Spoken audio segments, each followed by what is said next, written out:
Hello, you've reached the world infamous Len Amsterdam. Howdy, Len. This is Bob Grez from Chadwick's USA, calling in to do an exclusive interview for the Len Amsterdam Show. Hey, Bob, you're right on schedule. Thanks for swinging by. Let's start this off with a big American country yeehaw. Okay, Len, I'll give it my best shot. My adrenaline's pumping for this show over here, so I'm a little excited about it. Sorry to interrupt you, Bob. Let me give you an appropriate cue.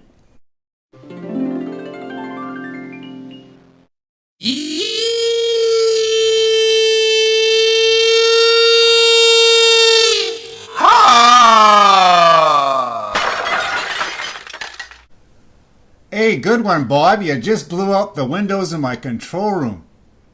Oops. Sorry about that, Len. Guess it's that country air that sort of does it every time. Okay, enough of the comedy routine. Let's get down to those serious questions. You got a pickup truck? You got a horse? And do you indulge in chewing tobacco? I guess I have a few horses in the pickup truck that do chew some gas. No, I don't believe that for a second, but... Mr. Grez, can you tell us about your musical history? I started off in music because music ran in our family. We always sang. We sang at the kitchen table. We sang at the dinner table. We went on camping trips. We went on picnics. And we were always singing in the car, in the house, wherever we can go. I was very lucky because I started off in a world-class boys choir in Brooklyn, New York. Well, there I sort of learned that performing as a team on stage in front of hundreds of thousands of people, I mean, that's really a pure joy, and that's a lot of fun. I participated in musicals in high school, and from there, playing a lot of folk and rock tunes, which were very popular back in the 60s and 70s. I really enjoyed doing that, but I always wanted to write my own stuff and to be able to perform it and bounce it off of folks and see what they thought about it. That's what I really enjoyed doing the most. I wrote about 25 songs in the 70s. Then in the 80s, started writing a little different, trying to market songs to different artists. I was very lucky a couple of times and came very close to having a couple of songs accepted, but that didn't work out the way I had planned. Otherwise, you know, I'd be in Nashville right now. But I kept on trying. In the mid-90s, it's all sort of started coming more together, I guess, because I went through and kept on writing one song after another. And after about the first 150 songs, I started learning a lot from what I had done. I put those songs together into a package of 2 CDs and put those out on the net. Very soon after that, I started getting gigs over at bars and at festivals, and I was able to learn a lot in performing on stage interactively with an audience, and there I started having a real ball.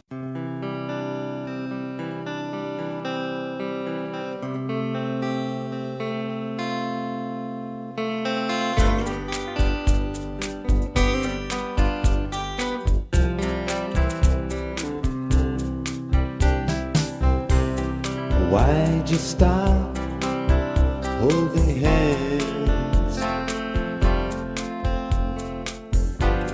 What's turned your heart? Don't understand. No kiss goodnight, no kiss hello. That ain't right. This I know. You don't say much when we're alone. Now you hardly touch. That's all gone. You look away when your eyes meet mine.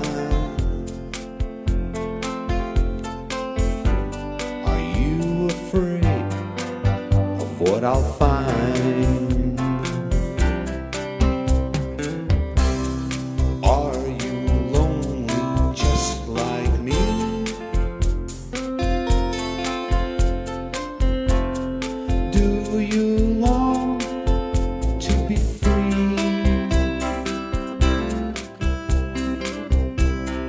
Is there a chance I'll still do?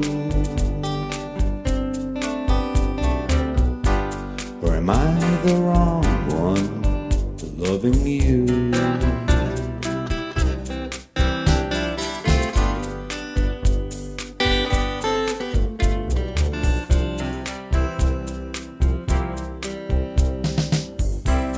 I tiptoe around each little word.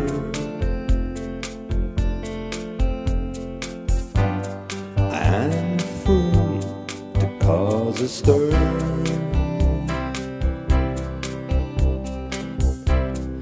Is it fate to keep on trying? Is it too late that our love died?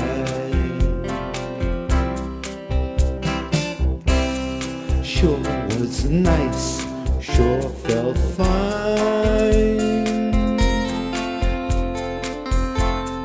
sure felt right when you were mine.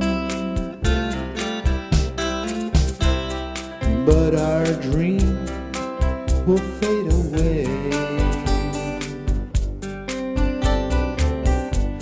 'cause you don't see yesterday.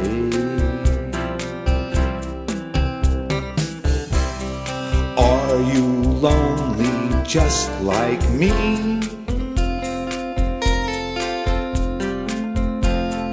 Do you long to be free?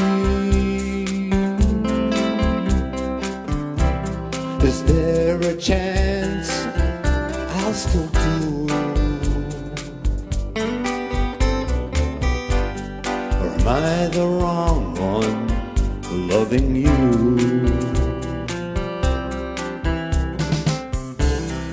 Are you lonely just like me? Do you long to be free? Is there a chance I'll still do? Or am I the wrong one loving you?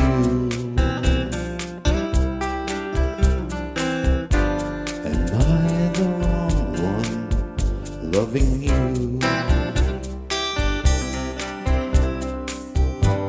Oh, am I the wrong one loving you?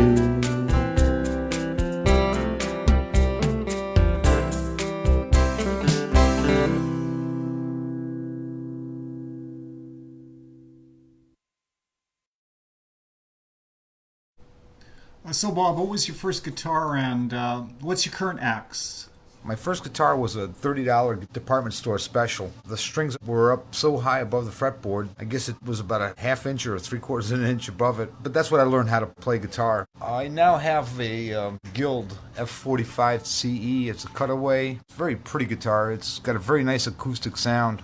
It's the same guitar that Pat Metheny uses in his playing. Of course, I don't play the guitar as well as he does. But this guitar is really sort of special because it's got a maple back, it's got a violin back, and it's got an oval hole which sort of allows a lot of the mid-range and bass sounds to come out of the body of the guitar that other guitars don't have. I also installed on it one of those LR bags combination sound systems which has a mic and a pickup as well, and that makes the guitar sound just as pretty amplified as it does without the amplifier itself. I also have a tenor banjo which I plunk around with, and a Martin backpacker guitar which I take along on campouts. It's funny that the instrument sometimes guides you into writing songs of a certain type. For instance, I wrote my song Mama's Arms on my backpacker guitar out on a camping trip. It had this plunky feel to it, and it made the song more plunky, and I always imagined the banjo fitting in right alongside of that with more of that folk feel to it. You're making an appearance on my show as a direct use of the home studio. Can you talk a little bit about your setup and the digital revolution?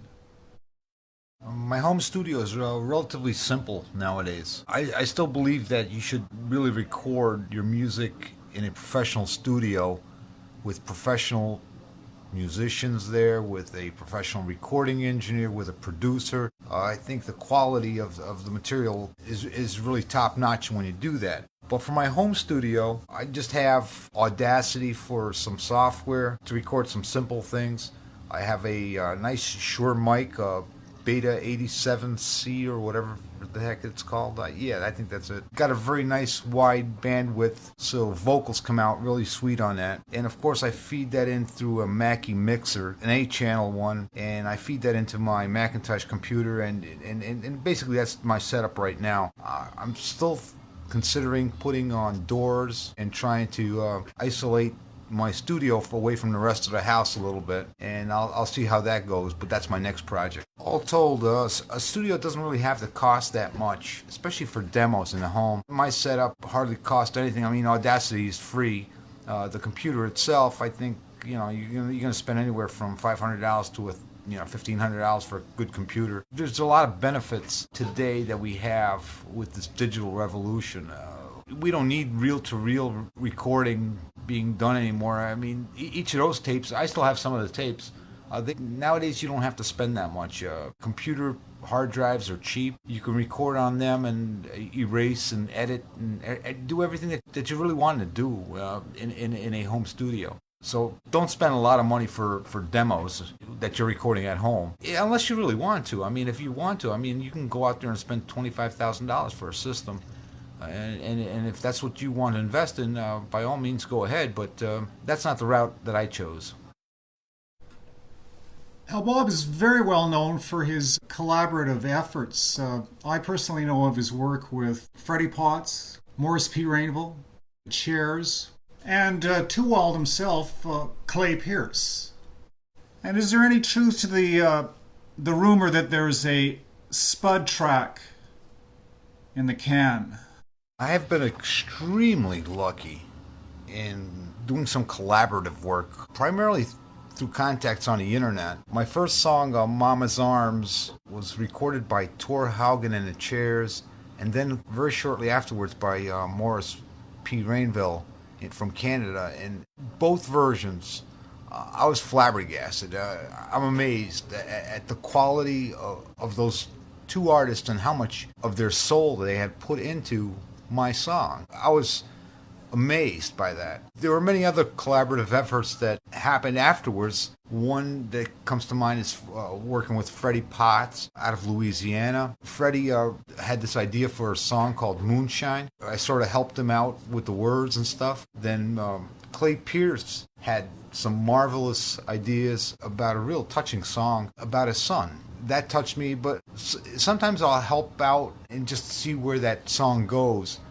The song is what matters to me, and of course the people that help put the thing together, when they spend that much time and energy on a project, that's a very special and rare thing that happens. One song in particular that has really benefited by the collaborative effort is After She Is Gone.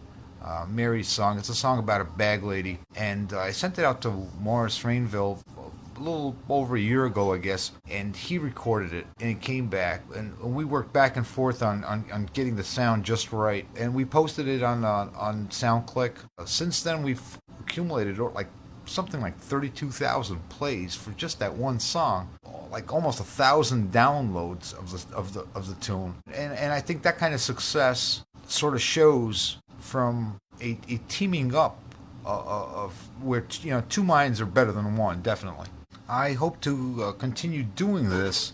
There are a number of people that I would love to be able to collaborate with. Mississippi Spud is one of them.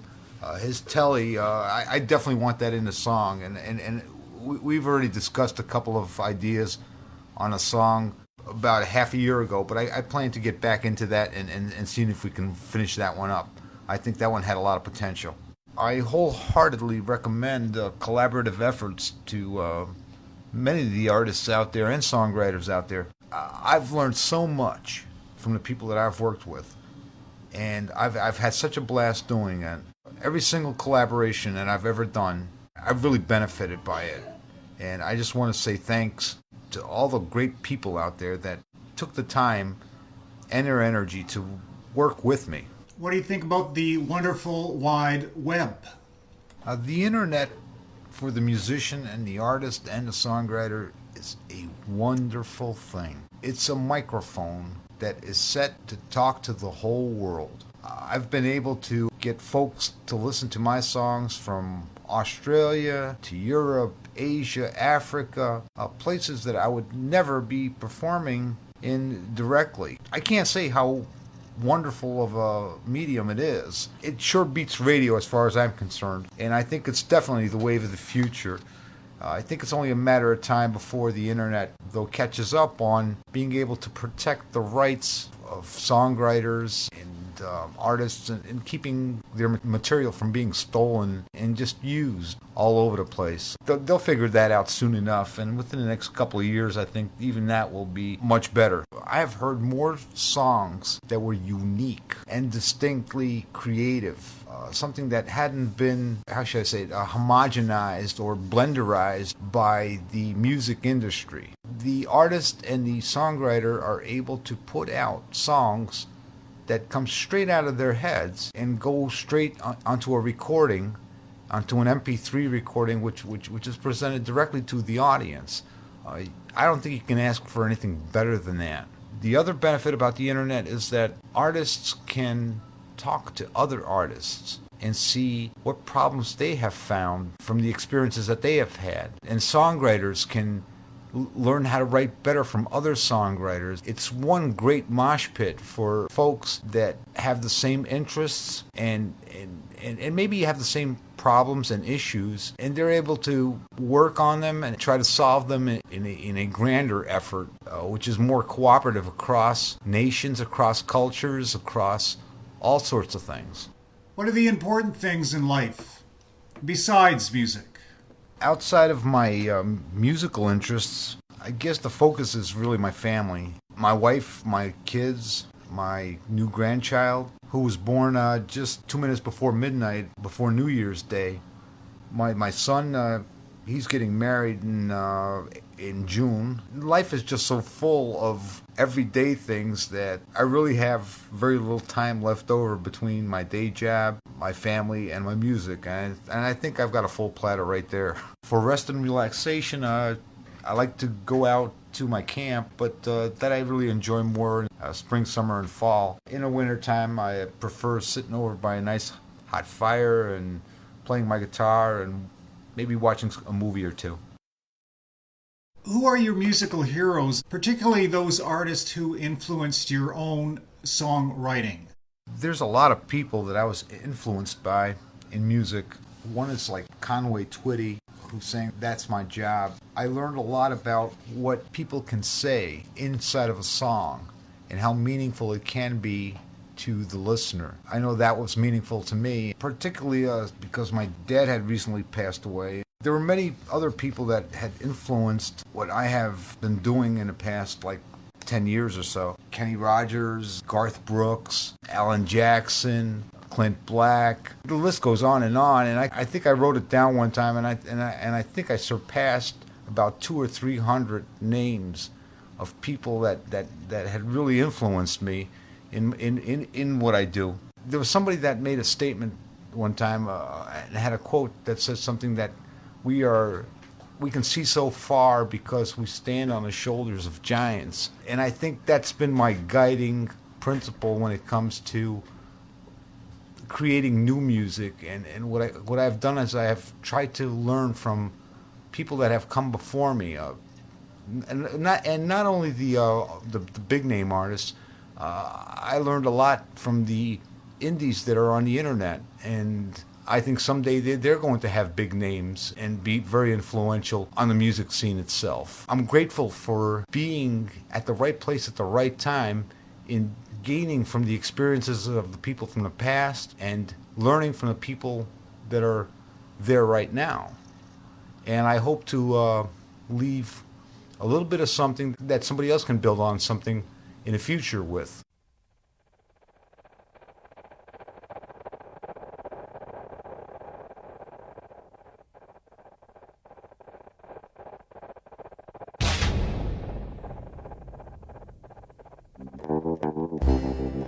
Out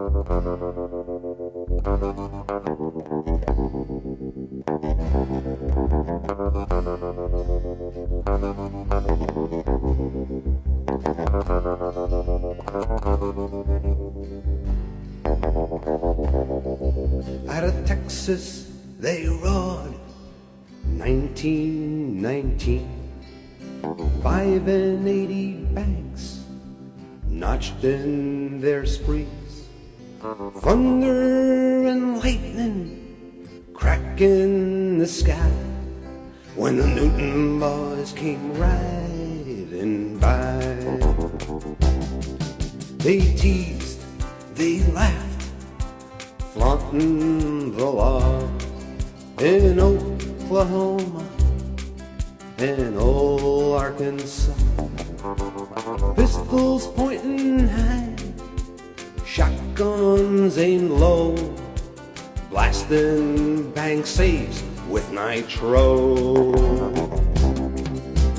Yippee-ki-yo, yippee-ki-yay, best of the bad boys working for pay.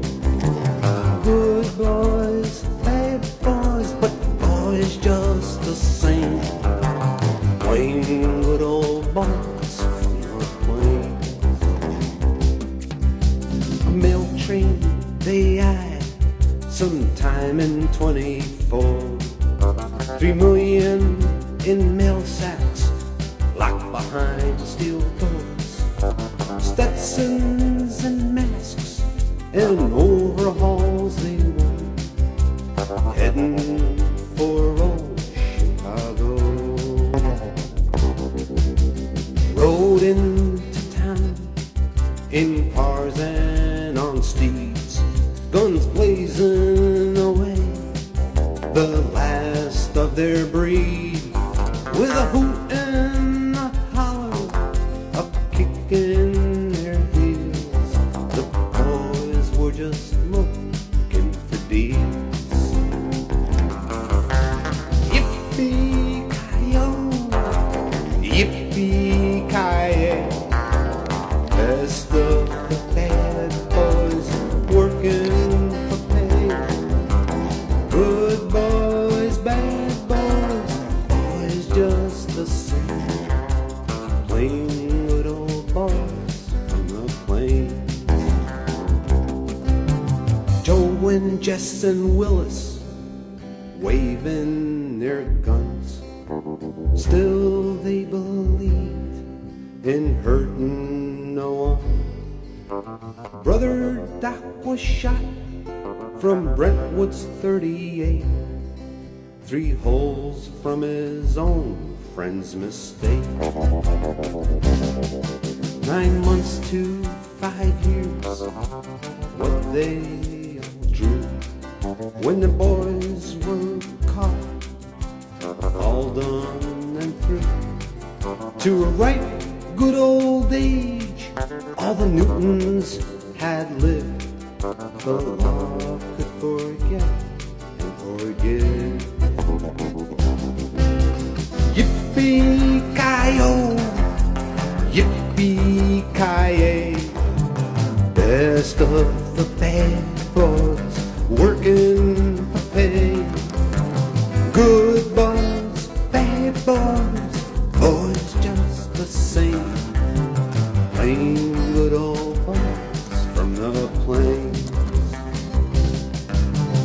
Yippee-ki-yo, yippee-ki-yay, best of the bad boys working for pay. Good boys, bad boys, boys just the same. Plain good old boys from the plains. Plain good old boys from the plains.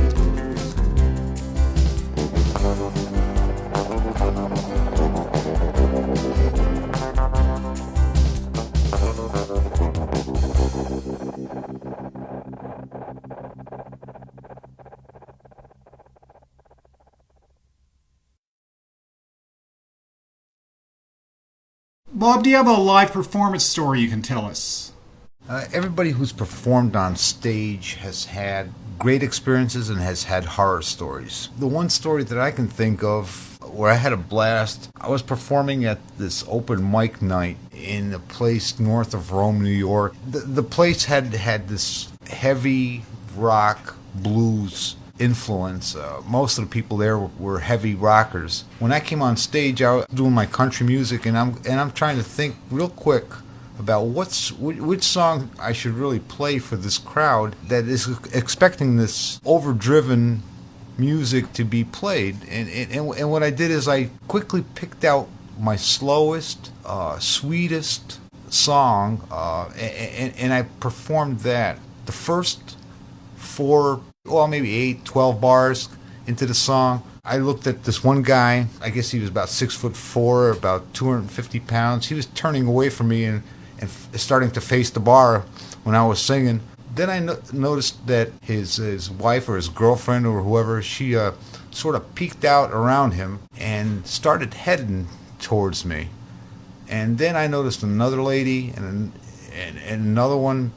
Finally, there were about 5 or 6 women that just started approaching me while I was performing the song, and I was flattered to no end. Their mouths were wide open, and they were just staring and swaying to the song that I was singing. I couldn't have asked for a better audience. After the show, the owner of the bar came by and he asked me to come by and play any time that I ever wanted to, and I was really flattered by that. That's the story that really exemplifies something that was a sweet thing. Do you consider yourself a country songwriter? I do consider myself a country artist, particularly given the breadth of genres that are available to people within country right now. Everything from bluegrass to alternative country to country pop to country rock to traditional country. I mean, there's all sorts of flavors out there. I try to dabble in other areas as well, folk and rock, in writing my material. That's for darn sure. My song, After She Is Gone, has some urban flavors to it, which don't necessarily come out of a rural environment. I think that being able to explore other music types and other music cultures is an important thing. I grew up on Brazilian music and some German music and some Polish music. All of that is the background where you come from and what you can apply yourself to if you want. What makes for a good song to you as a listener? As a listener, I listen to the intro very carefully and the first words. If they grab my ears right from the start, then I think I'm on to a great song. If the next set of words connects back to the first words, then I know I'm onto a great song. And I have to see that connectivity that goes all the way down to the hook of the song and make sure that everything focuses on that hook. And every word has to count. The thing I guess I look for is humor. I want to see a little variety. I mean, sad songs are good in country music, but there's a lot more to be gained in listening to tunes that come from in all sorts of tangents with all sorts of flavors. There's love songs are fine, but I think comedy and open spaces in a song are really important. Those open spaces can create openings for soloists. What I really want to say is that songs that have a message are important because what they do is they sort of indicate our humanity in our everyday lives. The songs should reflect a depth of our understanding of our surrounding culture. I try to do that in a couple of songs, like Let Them Know What's in Your Eyes, or After She Is Gone, or Mama's Arms. I try to give a glimpse of what's important in our everyday lives within the framework of a song.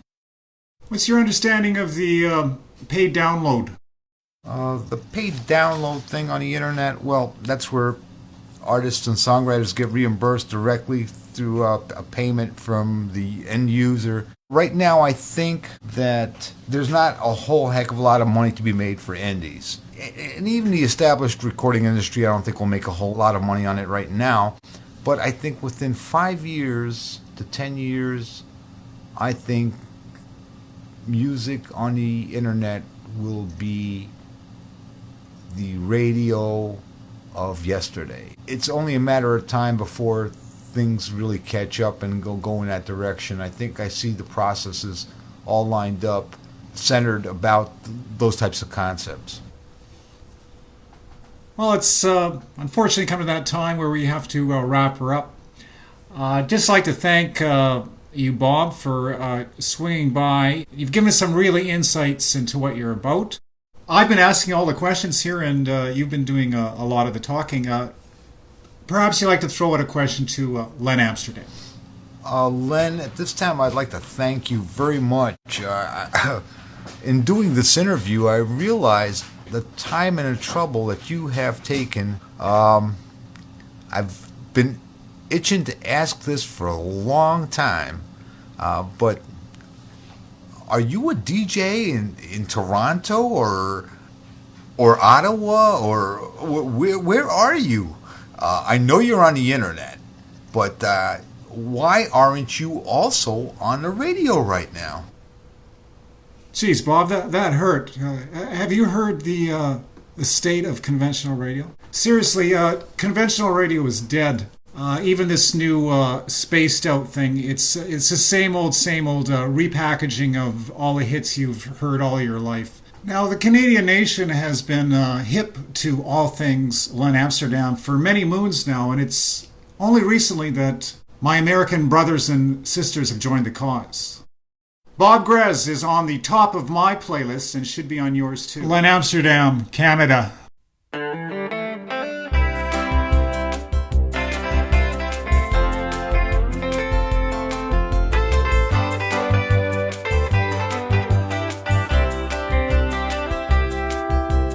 Loved you so much in every way. Loved you much more than I can say. But there's something I'd confide, no more left inside. Can't be loving you no more. Heart's gone as fast as it will go. My eyes soaked you in more than you'll know. Clearly I have shown, gave you all I own. Can't be loving you no more. I can't be loving you no more. Gave you all I got, that's for sure. 100%, ain't no more left. Can't be loving you no more.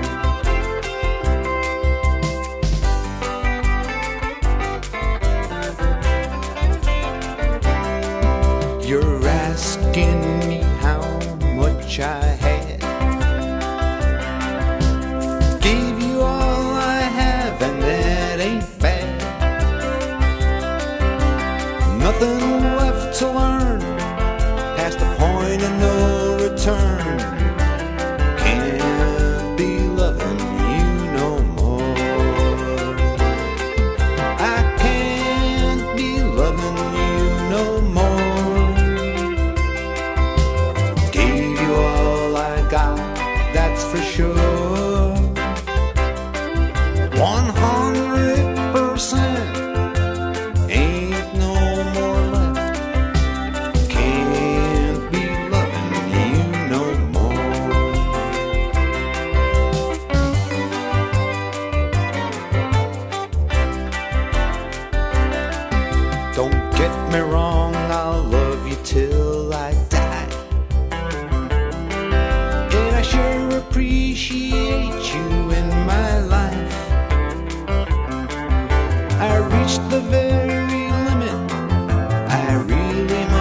admit it. Can't be loving you no more. I can't be loving you no more. Gave you all I got, that's for sure. 100% ain't no more love. Can't be loving you no more. I can't be loving you no more.